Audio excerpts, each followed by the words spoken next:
Kao kanamit sang native nga adobo diri sa super kakagwapa si nanay nagabaligya lalala.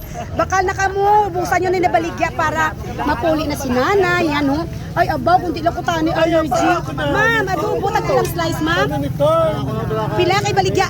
O si ma'am, bakal na kamo. Ay sa sikat na ni nanay kinakarga pat kadamo ga bakal ha.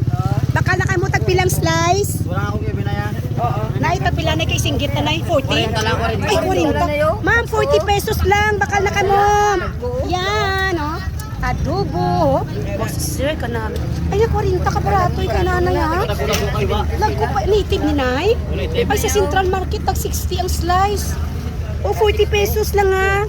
Tag si nanay, ha? Mapisan, baligya, sang.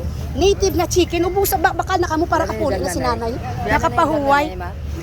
Nay, pila na edad mo, Nay? Nay, pila na edad mo, Nay? 69. Ay, wow, 69. Ahay, sige. Bakal na kamuta, 40 lang ang slice native chicken, lalala. Oh, dito si Nanay Gabaligya, oh. Shout out na nakilala. Shout out sa tanan ng mga supporters dyan, oh. 40 pesos lang, ha. Bakal na kamo kay Nanay. Thank you so much. Sinasikat lang ni Nanay. Thanks for watching.